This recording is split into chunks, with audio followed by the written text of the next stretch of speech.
Eu vou começar pelo Sérgio Moro, não só por foi aqui recebido quase como uma popstar, mas por uma questão que eu acho que é relevante. Esteve aqui há 2, 3 anos, num painel que tinha na altura o Baltasar Garzón, António Di Pietro, também o juiz Carlos Alexandre. Na altura estava no sistema judicial, agora regressa aqui às conferências de Estoril como político, porque é Ministro da Justiça e da Segurança Pública no novo governo brasileiro. O ter mudado de um lado para o outro, entre aspas, fê-lo passar a olhar para o fenómeno da corrupção de uma forma diferente ou vê-lo de uma maneira muito mais global? Porque antes você tinha casos e agora tem um caso que é um país inteiro. Bem, agradecer só esse convite que me foi feito aqui para participar dessa conferência. É sempre um prazer estar aqui pela segunda vez. É o primeiro convite, quer dizer que devem ter gostado, que convidaram de novo. Como diz aqui lá, errar humano, né? Mas não se erra 2 vezes. Bem, olha, eu aceitei esse convite para ser Ministro da Justiça e Segurança Pública, principalmente porque há uma preocupação, sempre quando se avança em relação à corrupção, à grande corrupção, sempre quando se diminui a impunidade da grande corrupção, que foi isso que aconteceu nos últimos 5 anos no Brasil, há sempre uma reação, né? Há sempre uma sombra, nós trabalhamos todos esses anos com uma sombra de retrocesso. Então, quando foi me feito convite para entrar no governo, eu entendi que era uma oportunidade para assumir essa posição e buscar consolidar os avanços anticorrupção que haviam sido realizados no Brasil e impedir realmente também retrocessos nessa área. Existem exemplos históricos de países que avançaram repentinamente muito forte contra a corrupção, mas depois sofreram retrocessos. Mas a avaliação em relação à corrupção, à grande corrupção, é a mesma. É um crime que envolve basicamente uma escolha racional que envolve risco e oportunidade. Vários fatores aí são envolvidos. Para combater eficazmente a corrupção, se tem que trabalhar para diminuir essas oportunidades. Isso, basicamente, o que eu acredito é na transparência, a empoderar o controle democrático sobre o que os governantes fazem e, na outra perspectiva, aumentar o risco. Aumentar o risco com fiscalizações mais eficientes, mas também diminuindo a impunidade. Não só o Brasil, vários países têm problemas com a impunidade da grande corrupção. Por quê? Porque a corrupção envolve pessoas poderosas, a grande corrupção. Há pessoas que têm influências políticas, pessoas que têm um poder econômico. E o sistema de justiça, ele tem a sua força, mas ele foi pensado e foi criado para um outro tipo de criminalidade. Então, quando ele se depara com essa criminalidade, ele realmente tem dificuldades. E aí vai depender das forças das instituições e da própria democracia para se poder avançar. Tem que diminuir também a impunidade da grande corrupção. Esse é um fator relevante. E essa, acho que pelo menos o Brasil se pode dizer que avançou bastante nos últimos 5 anos em relação a esse aspecto. Mas não é só punição, tem que também ter medidas de prevenção. E, como eu disse anteriormente, a questão da transparência é fundamental. E a questão, a Aminata Touré também chamou a atenção para ter que haver aqui quase um olhar 360 graus. Quando está agora em Brasília, percebe seguramente, já sabia, mas que há um lado quase endémico de corrupção. Há países que têm níveis de corrupção muito mais altos do que outros e que normalmente isso tem a ver não necessariamente só com a escolha racional de 2 ou 3 pessoas, ou 5 ou 6, mas às vezes de centenas ou de milhares de pessoas, ou de todo um sistema, ou de grande parte de um sistema que pode estar montado nisso. Como é que isso se combate? Porque aí não é com um caso ou com 2. Bem, tem um dos magistrados italianos da Mãos Limpas, Pier Camillo Davigo. Ele escreveu bastante sobre a Mãos Limpas depois, e ele utiliza uma expressão que me parece uma expressão bastante representativa. Ele fala que o que foi identificado na Itália, na época das Mãos Limpas, era um sistema de corrupção. Ou seja, não era uma corrupção isolada no tempo e espaço, não era 1 ou 2 agentes públicos que teriam se corrompido, ou alguns empresários, mas havia sido criado um ambiente de corrupção na qual o comportamento probo era praticamente a exceção. Tem que se mudar isso, né? Parte da mudança envolve a criação de um ambiente menos corrupto, né? Existe uma teoria relacionada à criminalidade de colarinho branco, que foi cunhada pelo aquele sociólogo americano Edwin Sutherland, que ele fala da teoria da associação diferencial. As pessoas se comportam em determinado meio como a média do comportamento das outras. Então, quando se tem um ambiente em que a corrupção é disseminada, as pessoas se sentem à vontade, muitas vezes, de infringir a lei, porque acham que isso é o comportamento normal. Eu roubo porque todos roubam. Mais ou menos a seguinte lógica, embora essa lógica deturpada. Então, o que tem que ser feito é iniciar um ciclo virtuoso. Esse ciclo virtuoso envolve reformas para diminuir incentivos à corrupção. Por exemplo, se diz no Brasil que a fragmentação do sistema político partidário é um fator que muitas vezes acaba influenciando negativamente o surgimento de casos de corrupção, porque eventualmente nessas negociações políticas podem entrar fatores não muito republicanos. Então, uma diminuição dessa fragmentação partidária pode ser algo positivo. Nós temos uma grande gama no Brasil de empresas controladas pelo poder público, as empresas estatais, e tradicionalmente têm sido focos de corrupção, como por exemplo a Petrobras, a gigante brasileira de óleo e gás. E foi exatamente o que foi feito no caso da Operação Lava Jato. Houve uma captura da estatal em prol de interesses privados, de empresários que tinham nela contratos e de pessoas que os controlavam. Então, se diminuir a influência do poder, vamos dizer assim, a influência de indicações não republicanas para esses postos, faz a diferença. Mas é fundamental, isso eu insisto, muito embora essas reformas mais abrangentes tenham um papel significativo, não se deve esquecer e negligenciar a influência que a redução da impunidade da grande corrupção tem nesse contexto. É preciso fazer com que as pessoas acreditem que a lei é para valer. O que foi visto no Brasil, durante um bom tempo, revelado por essas investigações, é que havia um quadro de corrupção disseminado. Isso afetava, vamos dizer assim, a qualidade da administração pública, isso afetava até mesmo a produtividade da economia brasileira, mas o pior efeito dessa corrupção disseminada era levar vamos dizer assim, uma corrosão da fé das pessoas no regime democrático. Porque o regime democrático pressupõe aquela ideia, todos são iguais perante a lei. Então, por exemplo, quem infringe a lei tem que ser punido. Isso não acontecia em relação à grande corrupção. Por outro lado, um dos pilares da democracia, e aqui falando de democracia representativa, é a ideia de que o representante tem que agir em prol do bem comum, e não dos seus interesses especiais, ou dos seus interesses privados. Quando se tem um quadro de corrupção disseminada, em determinado nível, e eu acho que isso abalou extremamente os governos anteriores, foi esse quadro, sem que houvesse uma reação por parte do governo significativa, e que levava a uma certa, vamos dizer assim, perda de confiança do governo em relação à população, que a população queria governos evidentemente honestos. Sérgio Moro, novamente, só uma questão. Há 2 anos, quando aqui esteve, no painel em que participou, estava ao seu lado o Baltasar Garzón, o António Di Pietro, nomeadamente, que são 2 ex-figuras de proa da investigação judicial nos respectivos países, que entraram na política e não correu bem a sua entrada na política, a entrada deles na política não lhes correu especialmente bem e acabou até por prejudicar um pouco a imagem do próprio sistema judiciário. Não pensou nisso quando decidiu passar para Ministro da Justiça? Só uma referência aqui ao que foi colocado antes.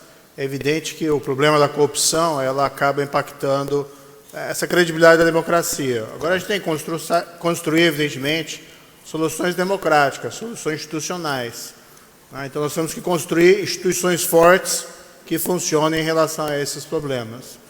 Concordo absolutamente com a questão da transparência, a questão da educação, são todas importantes. Mas a diminuição da impunidade da grande corrupção faz parte da solução. Claro. E vamos assim reconhecer, não se tratam de estratégias alternativas, autoexcludentes. Você pode investir em uma coisa e na outra ao mesmo tempo.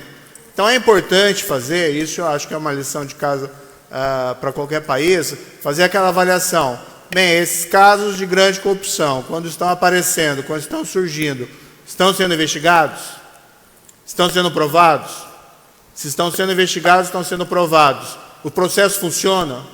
Ele chega a uma responsabilização? Não necessariamente vai chegar numa responsabilização. O processo também funciona quando há absolvição. Né? Não precisa ter o resultado condenatório. Mas é possível fazer uma avaliação, uma percepção de qualidade de prova, qualidade de processo, e é razoável demandar, em determinados contextos, condenações criminais por crimes de grande corrupção. Isso tem um efeito que a gente aprende na faculdade. Isso tem um efeito importante para a justiça do caso concreto, mas a gente aprende lá na faculdade do efeito preventivo geral, de mandar a mensagem, e essa também é uma mensagem de princípio de educação, do crime não compensa. Isso eu acho extremamente relevante. Então como eu disse lá no Brasil, nós acredito que avançamos. O último número que eu tinha de condenados na Operação Lava Jato só por corrupção e lavagem de dinheiro, só falando na vara onde eu trabalhei, era 215 pessoas condenadas e provas extremamente robustas. Então isso também passa uma mensagem importante. A questão que o senhor colocou, de fato, não é a melhor, vamos dizer assim, caminho a ser perseguido. No meu caso, a minha avaliação foi feita, a minha escolha foi feita de uma maneira muito clara. A minha avaliação é que foi uma oportunidade para assumir uma posição elevada dentro do governo, continuando a trabalhar na área da justiça, de segurança pública, embora num outro papel, e consolidar os avanços anticorrupção realizados no Brasil nos últimos anos. Veja o que aconteceu com alguns países. É muito complicado de falar de outros países, porque a gente não conhece a realidade exata. Mas muita gente diz, eu não sei a situação agora, muita gente diz que depois da operação Manipulite na Itália, houve uma regressão. Houve uma sessão Império Contra-Ataca. O sistema político revidou. Veja hoje a Guatemala. Veja outros países em que se avançou muito contra a corrupção e depois teve o retrocesso. A minha avaliação foi que, naquele momento, eu serviria mais a causa do meu país, trabalho anticorrupção, além da necessidade de avançar em outras áreas, como combate ao crime organizado, combate à criminalidade violenta, dentro de uma posição governamental. Sujeito a críticas? Sujeito. Isso faz parte da vida pública, o futuro vai dizer se essa decisão foi acertada ou não. Mas eu me senti confortável com ela diante desses objetivos específicos. Uma última questão rápida.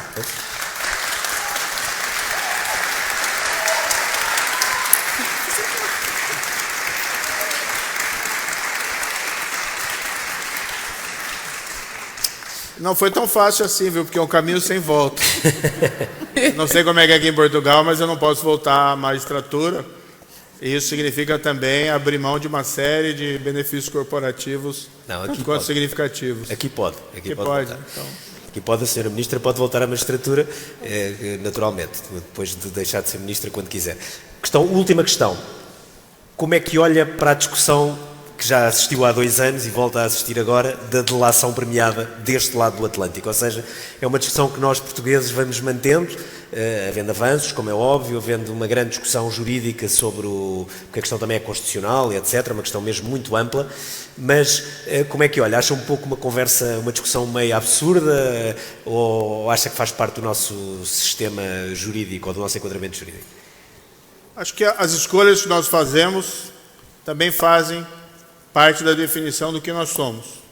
Então, hoje no Brasil tem uma discussão muito grande sobre se pode executar uma condenação criminal a partir de um julgamento por uma corte de apelação, segunda instância, ou se tem que esperar uma decisão definitiva. Cá não pode. Do ponto de vista da garantia maior de evitar erros judiciários, esperar a última decisão seria o mais seguro. Por outro lado, o que se analisa na prática no Brasil, dado o sistema recursal, pródigo e moroso, que esse sistema de esperar a última decisão era manipulado exatamente por pessoas acusadas de crimes graves, poderosas, política e economicamente, e que acabavam evitando qualquer espécie de responsabilização, independentemente das provas existentes. Então o Brasil fez uma escolha, na verdade esse foi o Supremo Tribunal Federal, em 2016, em parte talvez influenciado pelas revelações da Operação Lava Jato. Não, vamos começar a execução em segunda instância, para ter um sistema efetivo. Se houver um recurso plausível, suspendemos, tudo bem, a condenação, mas não como regra. Até porque a taxa de reversão se aproxima de 1 ponto percentual das condenações criminais nos tribunais superiores. Foi uma escolha, eu acho que foi uma escolha acertada. Tornou o sistema mais efetivo. Não é inconsistente com presunção de inocência. Estados Unidos executam a partir da primeira instância. França a partir da segunda instância também. É uma escolha normal. A questão da colaboração premiada é a mesma situação. Você tem que fazer escolhas. Não é? O que se observa na prática é que determinados crimes praticados em segredo, como crime organizado, como corrupção, que envolve quem paga e quem recebe, normalmente estão envoltos num pacto de silêncio. E muitas vezes as únicas pessoas que podem servir de testemunhas para esses crimes são os próprios criminosos. Então se faz uma escolha, um pacto com um criminoso, um acordo de colaboração com um criminoso menor, para chegar a um criminoso maior. Ou a um criminoso, um grande criminoso, para chegar a vários outros grandes criminosos. Caso do Brasil, se fez lá um acordo com o CEO de uma grande empresa, a Odebrecht. Ele cumpriu parte apenas da sua pena, ficou 2 anos e meio preso, em prisão, agora cumpre regime domiciliar, mas ele revelou uma série de casos de subornos que dificilmente nós conseguiríamos chegar se não fossem as informações. E não só no Brasil, no mundo inteiro, na América Latina, na África, na América Central. Graças à colaboração da empresa, foi revelado que 4, por exemplo, ex-presidentes peruanos eram suspeitos de suborno. Outros tantos funcionários elevados em outros países. Então se fez uma escolha. Eu acho que foi a escolha acertada. Entretanto, se pode fazer a outra escolha, de não ter esse método de colaboração, e muitas vezes, no entanto, você não vai ter bons casos criminais em relação à grande corrupção. Você vai ter impunidade. O que eu acho um pouco complicado é quando você, então vamos aceitar a colaboração premiada para investigar um determinado tipo de crime e nega esse mesmo instrumento para outros. Mas qual que é a lógica nessa questão? Se eu estou aceitando para aquele tipo de crime, eu não estou aceitando ele como método de investigação? O que justifica aceitar para um tipo de delito e não para outro tipo de delito? Então, acho que são escolhas que devem ser realizadas. Eu acho que o Brasil fez escolhas ali que foram acertadas. Todas essas colaborações, elas são evidentemente questionáveis, porque é um criminoso que recebe um benefício, mas ele recebe um benefício porque ele colabora para que outros casos sejam descobertos, outros casos sejam provados, ou seja, colabora para avançar a causa da justiça no interesse da democracia e das instituições. Senhor Sérgio Moro, boa tarde. Eu estou aqui como mãe, e morando em Portugal, e eu fiz um levantamento aqui rápido de saída definitiva do Brasil para cá. Ponha só o microfone ligeiramente mais... Desculpa. E na última década triplicou o número de saída definitiva, Quer dizer, nós tivemos aí um aumento de 165% de famílias que estão saindo do Brasil por causa da violência. E isso não, além disso tudo, trazendo aí um dano grande econômico, para o país, intelectual, mas principalmente um impacto de uma forma geral. Eu queria saber com o senhor se existe alguma perspectiva de realmente essas famílias um dia poderem voltar para o Brasil em segurança. Obrigada. Obrigado. Sérgio Moro, se faz favor. Só uma referência rápida aqui. Essa questão de democracia, Constituição, princípios, veja bem, isso é pressuposto. Sempre tem que se trabalhar isso dentro do devido processo. A questão é que nós temos que trazer essa discussão, muitas vezes, para casos, para situações mais concretas. Então, por exemplo, a questão da colaboração premiada viola algum princípio constitucional? Utilizar um criminoso contra seus pares? Claro, ninguém está advogando aqui que alguém saia por aí na rua com porrete acertando em pessoas acusadas de crime ou suspeitas de crime. Isso é algo diferente. Agora, é um instrumento eficiente ou não para a resolução desses crimes? É oportuno utilizá-lo no caso de grande corrupção ou não? Tá? Mas a gente parte sempre do pressuposto, evidentemente, Constituição, princípios, democracia. Não existe nenhum discurso fora desse contexto específico. A pergunta da senhora, muito pertinente. Eu acho que grande parte do êxodo, né, de brasileiros que saíram lá do nosso país, lamentavelmente, não estou censurando as escolhas, mas é um fato triste, são dois motivos. Um, a economia que realmente patina, e um dos fatores principais é o problema da insegurança pública. Esse é um trabalho que tem que ser realizado com o tempo. O que eu posso dizer é que o governo, o Ministério atual, nós estamos trabalhando firme, né, para buscar indicadores mais razoáveis no âmbito da violência. Isso leva tempo e esperamos estar na direção certa.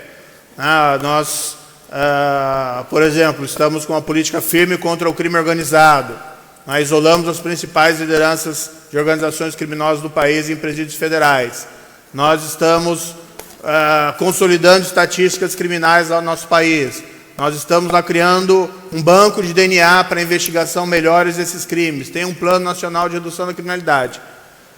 Um dado positivo é que desde o início desse ano, ainda muito prematuro para qualquer espécie de comemoração, tem havido um decréscimo significativo nas estatísticas em relação à criminalidade violenta. Um cálculo ainda oficioso de uma redução no primeiro trimestre de até 25%.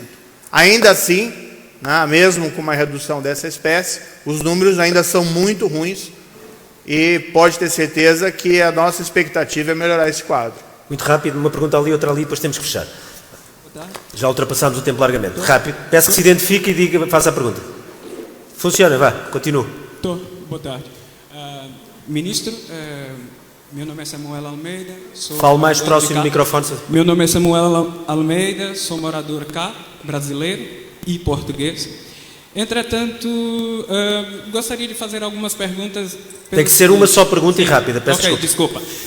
Portugal, nós presenciamos aqui o braço do Estado muito grande. Nós temos o braço do Estado desde os produtores rurais até a cidade. E nós não conseguimos observar isso no Brasil de maneira sistêmica. Digo por quê? No Brasil, hoje, só na cidade do Rio de Janeiro, se furtam 30 caminhões por dia. E essa carga, seja de motivos diversos, produtos diversos, são revendidos dentro das favelas, comunidades, assim como qualquer um queira designar. Bem, eu gostaria de saber onde o braço do Ministério vai poder chegar, porque nesse momento atravessamos uma crise política, financeira, temos a necessidade política e financeira, temos a necessidade de estender os braços do Estado até essa corrupção, que é uma corrupção que vem da favela, que vem não quero ser abrupto, mas que vem das organizações criminosas.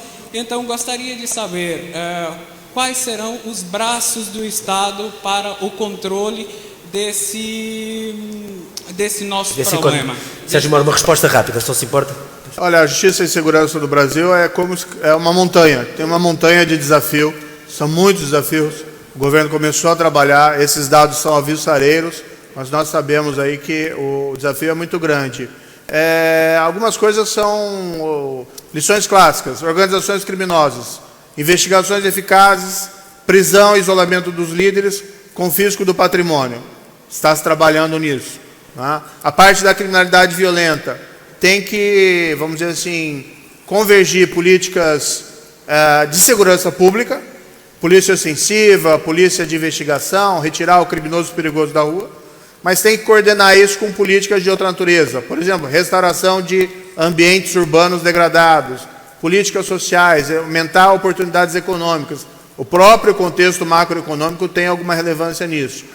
Esse nosso plano de redução da criminalidade em municípios violentos vai seguir mais ou menos nessa linha de convergência de políticas focalizadas em determinados territórios. Agora, é um trabalho que vai durar um bom tempo.